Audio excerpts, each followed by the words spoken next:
Friends, welcome back to the channel molecule mentor. So next category की reaction को हम देखते हैं। अभी मैं कंटिन्यू कर रही हूँ वीडियो को प्रीवियस वीडियो से। जो भी हमने प्रीवियस वीडियो से स्टार्ट किया था, chemical reactions of carboxylic acids, ठीक है। हमने कैटेगरीज कर ली थी।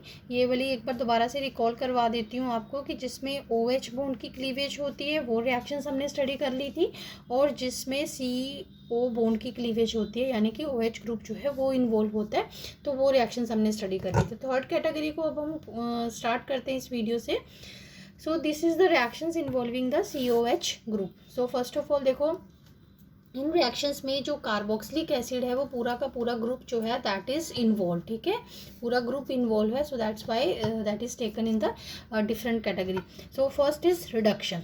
अब carboxylic acids they are reduce to primary alcohols, जो कि मैंने आपको सीरीज़ बताया था। लाइक अल्कोहल्स जो हैं वो एल्डिहाइड्स में ऑक्सीडाइज होते हैं, और एल्डिहाइड्स जो हैं वो कार्बोक्सिलिक एसिड्स में ऑक्सीडाइज होते हैं, तो रिवर्स आ जाते हैं।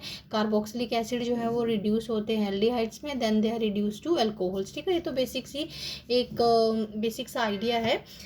कार्बोक्सिलिक एसिड्स जो है they are reduce to primary alcohols. Reducing agent अब हमें बहुत सारे पता भी हैं, ठीक है। तो जनरल रिड्यूसिंग एजेंट यहाँ यूज़ कर लेते हैं, लिथियम एल्यूमिनियम हाइड्राइड और V2H6 यू कैन यूज़। तो हमारे पास बन रही हैं alcohols. Next is D carboxylation. अब डी कार्बोक्सिलेशन है, it means D carboxylation, it means removal of this carboxyl group, ठीक है। अब कार्बोक्सिल ग्रुप जो है वो रिमूव होना है। That is carboxylic acids they lose किस फॉर्म में, in the form of carbon dioxide, और you can say it can also form the salts, ठीक है। अभी रिएक्शन देखते हैं तो आपको क्लियर हो जाएगा। तो when this they are you can say कि they are treated with the sodium salts, ठीक है, और not sodium salts, rather we can say soda lime, ठीक है। सोडियम सॉल्ट्स तो इनके बन जाते हैं, जो कि मैंने अभी आपको बताया कि carboxylic acids they can either lose carbon dioxide, ठीक है, और यू कैन से कि सोडियम सॉल्ट की फॉर्म में भी, जैसे सोडियम कार्बोनेट की फॉर्म में भी ये एलिमिनेट होते हैं। बट इनका जो रिएजेंट है that is soda lime, that is sodium hydroxide and calcium oxide. एक तो ये भी बहुत इंपॉर्टेंट रिएजेंट है। What is soda lime? That is the sodium hydroxide and calcium oxide in the ratio of 3:1, ठीक है। This reaction is known as decarboxylation. अब इसकी रिएक्शन देखते हैं, एक्चुअली रिएक्शन से ज़्यादा क्लैरिटी आएगी आपको। देखो, अब सोडियम सॉल्ट यानी कि हम मीन टू से कि कार्बोक्सिलिक एसिड जो मैंने वहाँ पर लिखा हुआ था, ठीक है, कार्बोक्सिलिक एसिड्स को डायरेक्ट भी कर सकते हैं, और यू कैन से sodium salts of carboxylic acids को भी ट्रीट कर सकते हैं। मतलब इस रिएक्शंस को हम सोडियम सॉल्ट से कर लें या डायरेक्ट दिस कार्बोक्सिलिक एसिड से कर लें इन the presence of soda lime, तो दोनों में ही रिएक्शन जो है वो पॉसिबल है, ठीक है। अब this is soda lime alkane, और जैसे कि अभी रिएक्शन मिक्सचर में मैंने बताया आपको कि या तो कार्बन डाइऑक्साइड की फॉर्म में एलिमिनेट हो जाता है, या जो है वो सोडियम सॉल्ट की फॉर्म में, जैसे यहाँ पर सोडियम कार्बोनेट बना है उस फॉर्म में एलिमिनेट हो जाता है। This was the basic reaction. अब इसमें देखें, जो सोडियम सॉल्ट ऑफ हमने इथेनोएट लिया है, तो उससे हमें क्या, हमारे पास क्या बनेगा। अब सीधा सीधा ये देखना है कि ये ग्रुप जो है वो एलिमिनेट हो जाना है, और पीछे का जो बचेगा उसका एल्केन बन जाएगा, दैट्स इट। तो हमारे पास बन जाएगा सीधा सीधा CH4 और Na2CO3, ठीक है। अगर यही रिएक्शन हमने मान लीजिए C2H5 और ये सोडियम प्रोपेनोएट से की होती, तो हमारे पास क्या बनता, सेम रिएक्शन कंडीशंस के अंडर, ठीक है। ये ग्रुप तो निकलना ही है। दिस इज डी कार्बोक्सिलेशन, ठीक है। याद रखना, डी कार्बोक्सिलेशन मीन्स ये हमारे पास जब हमने एक ग्रुप को कम करना होता है, डिसेंडिंग ऑर्डर में कभी कभी कन्वर्जन्स आती हैं, ठीक है, कि एक ग्रुप जो है वो हमें कम करना है, कार्बन कम करना है, सॉरी नॉट ग्रुप, कार्बन कम करना है, तो हम इस रिएक्शन को यूज़ करते हैं। वो जब कन्वर्जन्स करेंगे तब मैं दोबारा से एक बार आपको रिकॉल करवा दूंगी ये। तो ये हमारे पास बन गया C2H6 और Na2CO3, फाइन। अब है gem decarboxylic dicarboxylic acids, not decarboxylic acids, gem dicarboxylic acids, they also undergo decarboxylation simply on heating. अब जेम का मतलब क्या होता है, जैसे जेम डाई हैलाइड्स होते हैं, ठीक है। अब जेम मतलब सेम कार्बन के साथ अगर 2 कार्बोक्सिलिक ग्रुप्स लगे हैं तो they are gem dicarboxylic acid. So when they are heated they undergo decarboxylation, क्योंकि दोनों ग्रुप्स जो हैं ये COH ग्रुप एक ही कार्बन के साथ लगे हैं, ठीक है। So on simply heating this carbon dioxide is release, ठीक है। सो अब हमारे पास ये अपने पास ये बन जाएगा CH3 COH ग्रुप, और ये जो है वो कार्बन डाइऑक्साइड की फॉर्म में एलिमिनेट हो जाएगा, ठीक है। देन है हमारे पास beta keto acids. Beta keto acids पहले देख लेते हैं होते क्या हैं। अब देखो कार्बोक्सिलिक एसिड है, ये कार्बन, दिस इज अल्फा, ठीक है। कार्बन अल्फा कौन सा होता है, जो next to the functional group होता है, and next is the beta, और बीटा पोजीशन पे क्या है हमारे पास, कीटो ग्रुप, तो इसीलिए हमने इसको जनरली बोला बीटा कीटो एसिड्स, ठीक है। They are unstable acids and they easily undergo decarboxylation on heating. Group निकल जाएगा ये वाला, डीकार्बोक्सिलेशन हो जाएगी तो ये ग्रुप एलिमिनेट हो जाएगा, तो अल्टीमेटली हाइड्रोजन जो है वो यहाँ पर शिफ्ट होकर it gives carbon dioxide and ketones, ठीक है। सो ये कुछ स्पेसिफिक रिएक्शंस थी इसकी डीकार्बोक्सिलेशन की। अब नेक्स्ट देखो, दैट इज कोल्ब्स इलेक्ट्रोलिसिस। अब इलेक्ट्रोलिसिस करनी है sodium salts of carboxylic acids की, ठीक है। इलेक्ट्रोलिसिस मीन टू से हमने इसके सोल्यूशन में से इलेक्ट्रिसिटी को पास करना है जनरली, मैं आपको बता दूं, ठीक है। तो हमारे पास क्या बनते हैं, एल्केन्स बनते हैं। तो एक बार इसकी पहले रिएक्शन को इनिशिएट करते हैं, फिर इसके साथ साथ स्पेसिफिक पॉइंट्स को भी बता दूंगी। तो सोडियम सॉल्ट ऑफ एसीटेट हो गया, कार्बोक्सिलेट आप कोई सा भी ले सकते हो। तो हमारे पास ये एसीटेट और Na+ आइंस सेपरेट हो गए। अब एक्वा सोल्यूशन लिया है तो हमारे पास वाटर तो होगा ही, तो that dissociates into OH negative and H+ ions. अब इलेक्ट्रोलिसिस में होता क्या है, जब भी हम इलेक्ट्रिसिटी पास करते हैं, ठीक है, so the ions they move towards opposite electrodes. अब ये एनोड पॉजिटिव होता है तो इसकी तरफ कौन मूव करेगा, एनाइन, ठीक है। इलेक्ट्रोलिसिस में एनाइन जो है वो एनोड की तरफ मूव कर रहा है। Now what will happen when these ions they move towards their opposite electrodes, they shed their charges। अब देखा जाए तो इसका चार्ज जो है वो किस वजह से है, एक इलेक्ट्रॉन तो इसका अपना है, एक इलेक्ट्रॉन जो है वो इसके साथ जो भी जुड़ा था H या सोडियम, ठीक है। अब मान लीजिए H पहले जुड़ा था तो वो अपना इलेक्ट्रॉन छोड़ गया तो नेगेटिव एनाइन बन गया, तो फिर उसके साथ सोडियम ने सॉल्ट बना दिया, तो अल्टीमेटली हमारे पास इसके पास यू कैन से इस ऑक्सीजन के पास हमारे यहाँ ये कितने इलेक्ट्रॉन्स हो गए, 2 इलेक्ट्रॉन्स हो गए। तो ये तो मैंने मोटा मोटा भी रिएक्शन लिखी है ना, अभी इसको एक बार साइड पे रख करके इसका देखो कि होता क्या है, ये जो इथेन बना कैसे है। Otherwise it will be confusing कि इसको डिटेलिंग नहीं करेंगे इसकी ना, तो ये कंफ्यूजिंग लगेगा कि ये इससे ये कैसे बन गया। तो शेड देयर चार्ज मीन्स अब ये एक्स्ट्रा इलेक्ट्रॉन जो है ना उसको शेड ऑफ कर देगा, तो बचा ये ऑक्सीजन फ्री रेडिकल भी 2 में से 1 दे दिया, और इसी एक एक्स्ट्रा इलेक्ट्रॉन की वजह से इसके ऊपर नेगेटिव चार्ज था। क्लियर हुई बात। अब ये जो बन गया फ्री रेडिकल, अब इसके ऊपर कोई चार्ज नहीं आएगा भैया, जिसकी वजह से चार्ज था वो तो इसने दे दिया। अब ये है free radical, now this is unstable, ठीक है। What will happen, this free radical it will cause the homolytic fission of this bond, this CC bond की होमोलिटिक फिशन करवाएगा। अब भाई ये इलेक्ट्रॉन कार्बन का ही था, इधर था तो अब इधर आ गया, और ये इलेक्ट्रॉन दोनों मिलकर के आपस में बॉन्ड बना लेंगे, तो ये कार्बन डाइऑक्साइड बन के तो बाहर निकल जाएगा। अब पीछे फिर क्या बचा बेचारा, ये मिथाइल फ्री रेडिकल बच गया। ये तो मैंने एक मॉलिक्यूल के साथ करके बताया आपको, ठीक है। सो एट ए टाइम 2 मॉलिक्यूल जो है वो कंज्यूम होते हैं। तो जो दूसरा भी जो हमारे पास मिथाइल फ्री रेडिकल बना होगा ना, ठीक है, तो ये दोनों मिल करके आपस में बॉन्ड बना करके ये इथेन बना देते हैं, ऐसे बनता है इथेन, ठीक है। अब एक मॉलिक्यूल के तो मैंने पूरा डिटेल बता दिया, दूसरे मॉलिक्यूल ने भी एक इलेक्ट्रॉन निकाला होगा तो सेम प्रोसेस हुआ होगा, तो इसीलिए यहाँ पर 2 इलेक्ट्रॉन्स आ गए। अब हुई बात क्लियर। अब नेक्स्ट देखो कैथोड पे। अब कैथोड पे जो है H+ प्लस है H प्लस और 2 इलेक्ट्रॉन्स, कैथोड नेगेटिव है तो प्लस जाएगा।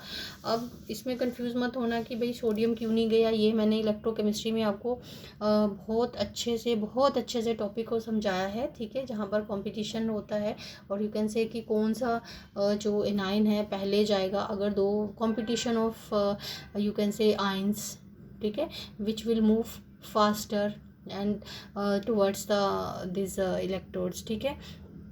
ये आपको मिलेगा टॉपिक इलेक्ट्रोकेमिस्ट्री में, इलेक्ट्रोकेमिस्ट्री की प्लेलिस्ट में जाकर के प्रोडक्ट्स ऑफ इलेक्ट्रोलिसिस में आपको ये पूरा टॉपिक मिलेगा, क्लियर। लेकिन अब आप यहाँ पर आ जाओ direct cathode, so H plus और 2 इलेक्ट्रॉन्स, तो हमारे पास nascent hydrogen, so ultimately H2 will be there, so hydrogen gas जो है वो रिलीज होगी। ये ओवरऑल रिएक्शन, मतलब ये कैथोड पे है और ये ओवरऑल रिएक्शन है आपकी।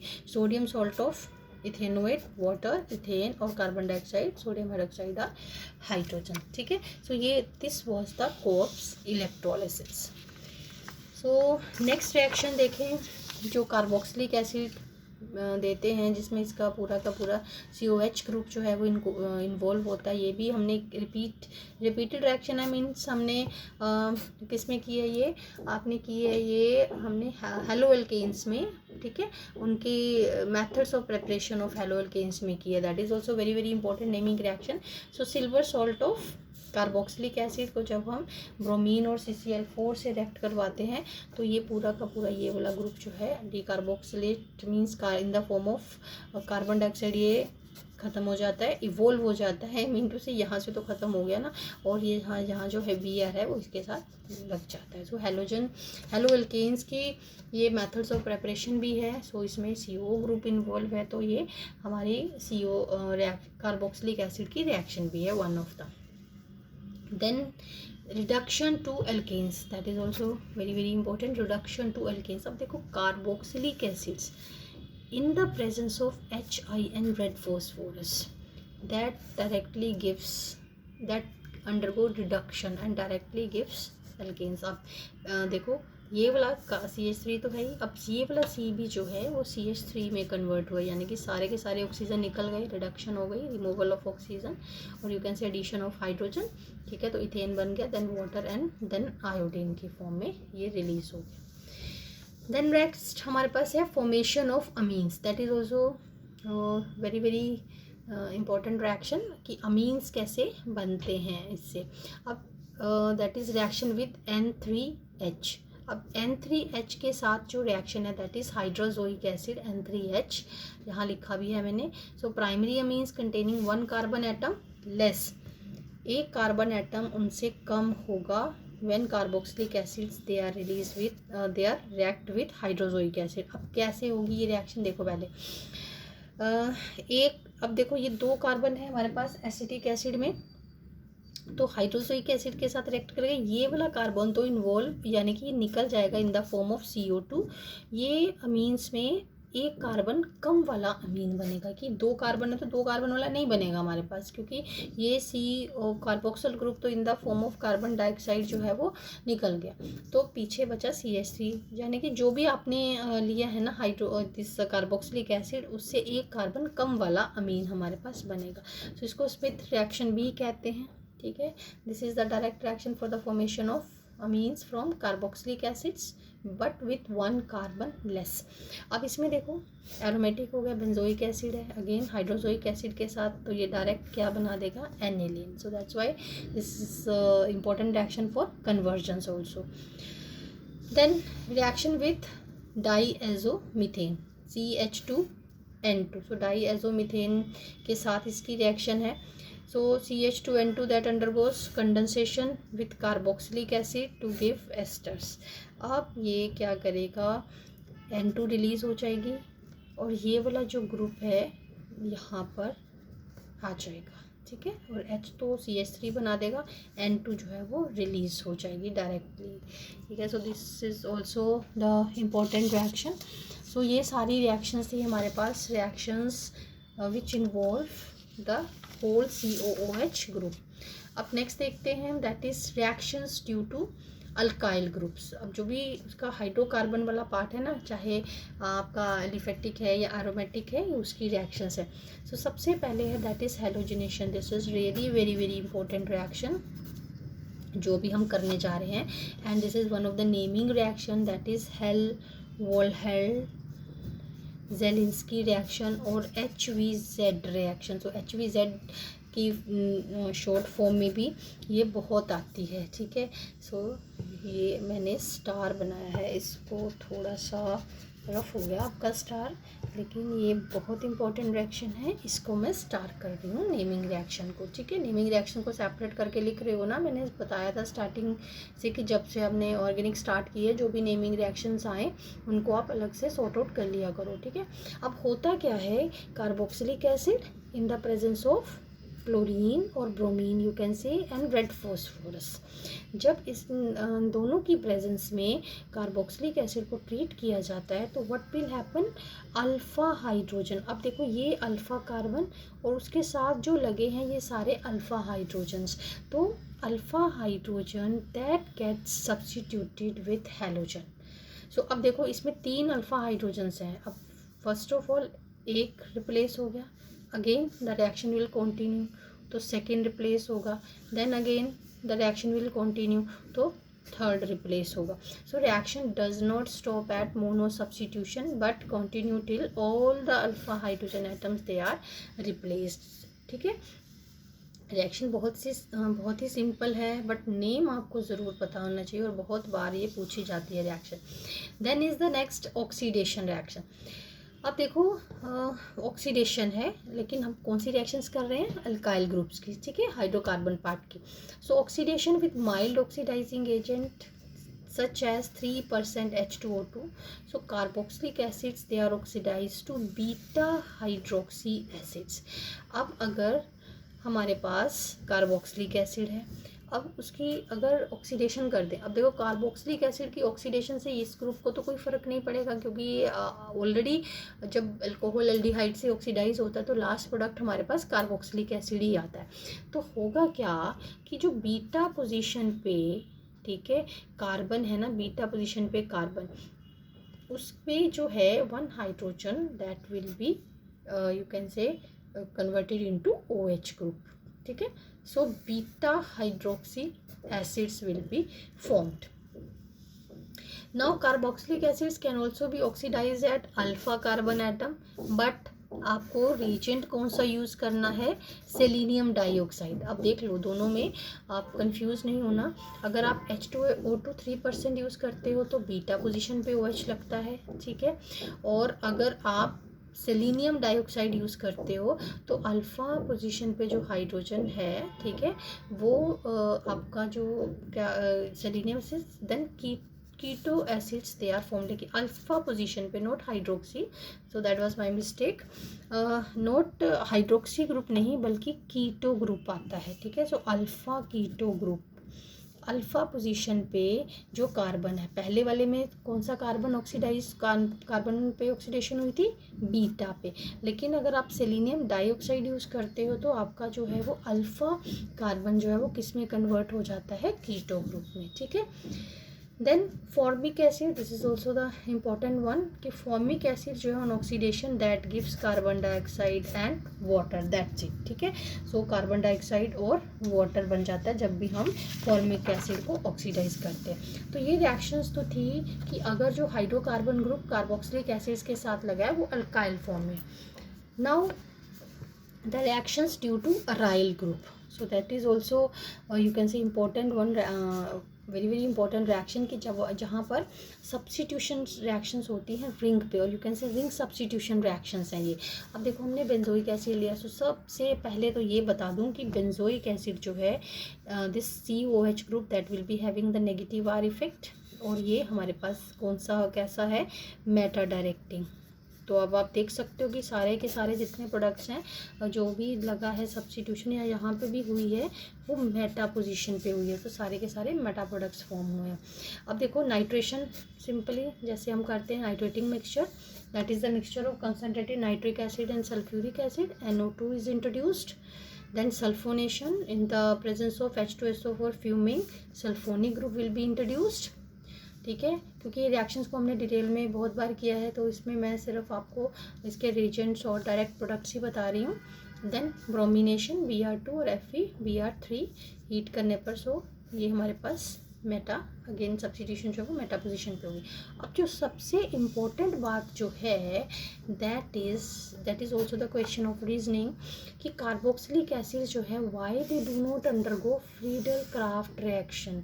इनमें फ्रीडल क्राफ्ट रिएक्शन क्यों नहीं होती? क्योंकि जहाँ भी हमने जिस चैप्टर में भी किया है, स्पेशली आप एग्जांपल ले लो हेलो एल्केन्स और हेलो एरीन्स की, ठीक है, तो वहाँ पर हमने फ्रीडल क्राफ्ट, अल्काइलेशन, असाइलेशन हमेशा सब्स्टिट्यूशन में हमने पढ़ी है मोस्ट ऑफ द टाइम, ठीक है.